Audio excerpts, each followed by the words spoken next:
उत्कर्ष है। सर्वत्र देशों से अधिक जिस देश का उत्कर्ष है, वह देश मेरा देश, प्यारा देश भारतवर्ष है। आदरणीय अध्यक्ष महोदय, निष्पक्ष निर्णायकगण, जिस देश का नाम भारत अर्थात ज्ञान और प्रकाश का सानिध्य रूप हो, उसकी ज्ञान परंपरा के बारे में क्या कहना।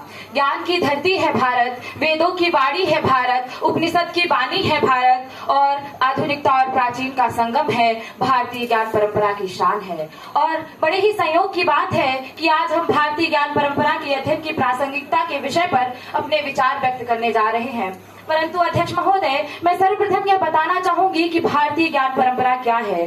भारतीय ज्ञान परंपरा भारत में प्राचीन काल से चली आ रही एक ऐसी शिक्षा प्रणाली है जिसमें वेद, उपनिषद, श्रुति, स्मृति, धर्मशास्त्र, दर्शन शास्त्र, नाट्य शास्त्र, शिक्षा शास्त्र, अर्थशास्त्र, विज्ञान शाखा, प्रबंधन एवं विज्ञान जैसे विषयों का अनूठा संग्रह है। इसमें लौकिक और परलौकिक, ज्ञान और विज्ञान, कर्म और धर्म, उसके साथ ही ज्ञान और विज्ञान का अनूठा संयोग है। आदरणीय अध्यक्ष महोदय, भारतीय ज्ञान परंपरा हमें वसुधैव कुटुंबकम की सीख देता है।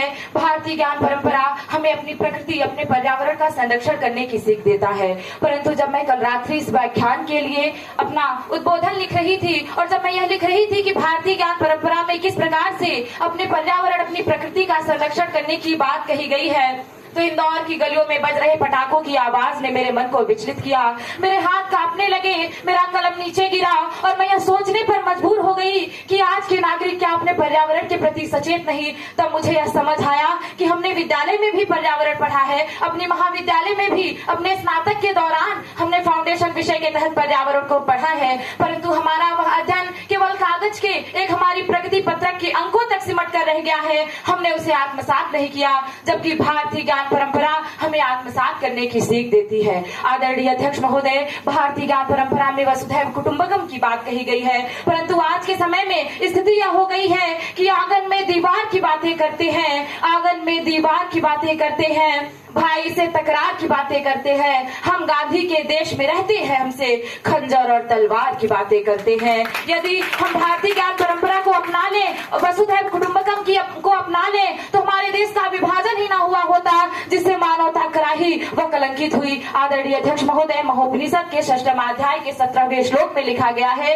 अयम निजः परो वेति गणना लघुचेत शाम उदार चरिता नाम तु वसुधैव कुटुंबकम, अर्थात संपूर्ण विश्व ही हमारा परिवार है और यदि हम इस प्रासंगिकता को अपना लें तो निश्चित तौर पर हमारा देश विश्व गुरु बनने की कदम में एक अपना महत्वपूर्ण कदम उठा लेगा। आदरणीय अध्यक्ष महोदय, जब 12वीं शताब्दी में खिलजी वंश के संस्थापक बख्तियार खिलजी ने भारतीय ज्ञान परंपरा के महत्वपूर्ण संस्था नालंदा विश्वविद्यालय को नष्ट किया, तो यह भारतीय ज्ञान परंपरा के इतिहास में सबसे बड़ा हमला था और बड़े ही खेद की बात है कि इस विषय पर एक भी ढंग की पुस्तक नहीं लिखी गई। आदरणीय अध्यक्ष महोदय, यदि हम इस विषय पर बात नहीं करेंगे तो निश्चित तौर पर हम भारतीय ज्ञान परंपरा के विषय पर बात नहीं करेंगे।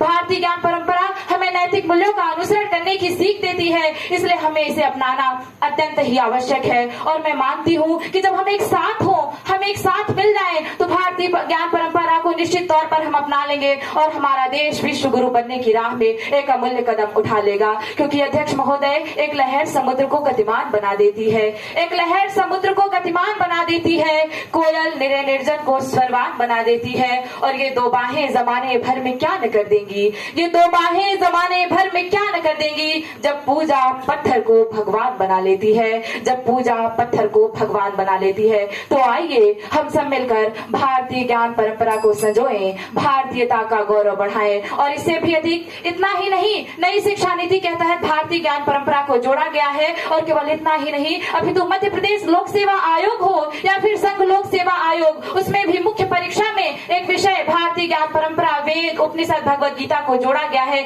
जिससे मानव मूल्यों का विकास हो, नैतिक मूल्यों का विकास हो, तो हमारा देश निश्चित तौर पर जरूर विश्व गुरु बनने में देरी नहीं करेगा। और फिर हम गर्व से कह सकेंगे कि सारे जहां से अच्छा हिंदोस्तां हमारा, सारे जहां से अच्छा हिंदोस्तां हमारा, हम बुलबुले हैं इसके ये गुलिस्तां हमारा, हम बुलबुले हैं इसके ये गुलिस्तां हमारा। अतः मैं एक विद्यार्थी के रूप में, इससे भी अधिक एक भारतीय नागरिक व भावी युवा के रूप में आप सभी से अनुरोध करती हूँ कि भारतीय ज्ञान परंपरा को अपनाते हुए अपने देश का गौरव बढ़ाएं। जय हिंद, जय भारत, जय जय माँ भारती। धन्यवाद।